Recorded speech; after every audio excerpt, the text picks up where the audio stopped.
touched on this earlier. I mean, just, I know media days never gets old. Just how exciting is it to be in a setting like this, and obviously college football around the corner?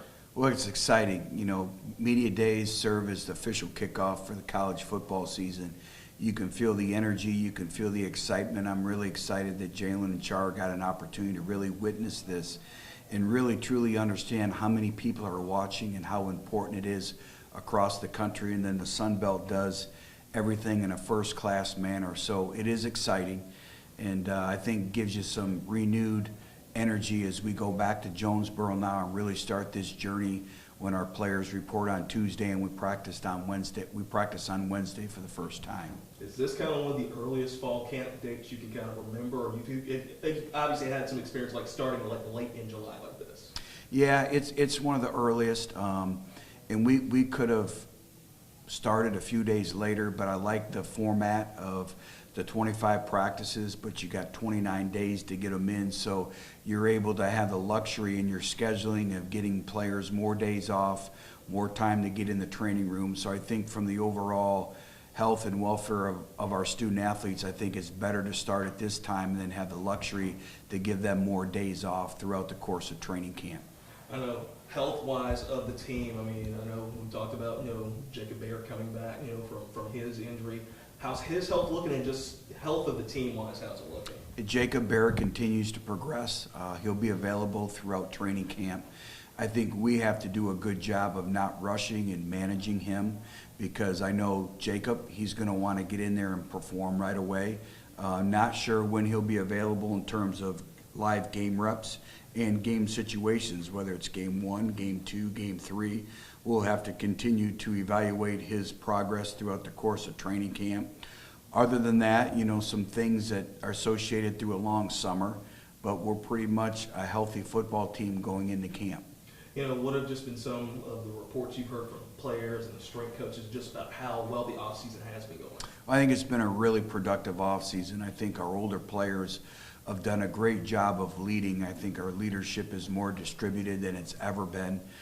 They're holding individuals accountable. Our Big Brother program with our freshmen, our older players have done a great job. Our 4th and 1 of becoming a connected football team. I thought we were a connected football team last year, but I think we're even more of a connected football team this year.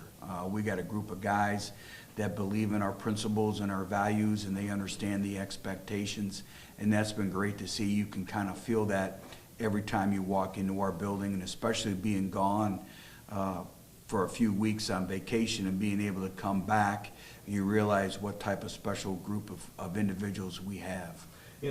Preseason polls, I've seen some coaches use it as motivation. I've seen some just kind of ignore it. Where do you kind of fall in line on that? I really ignore it. I mean, you look at last year, we were picked to finish 6th, and we finished tied for 2nd. I think a lot of the predictions are based on last year's team. I know this year we're predicted 4th. But really, we're responsible for what we create on a daily basis. And, you can't put too much stock in that. You just have to work to be the best version of you every single day. I know you touched on this on the podium, Jalen having a chance to go to the Manning Passing Academy and performing well. I mean, just how cool is it, obviously, for him individually, and then for A-State, the program, to kind of get that attention out there, too? Well, you're exactly right. First of all, it's great for Jalen to be around high achievers. And we always talk about, high achievers don't like mediocre people, and mediocre people don't like high achievers.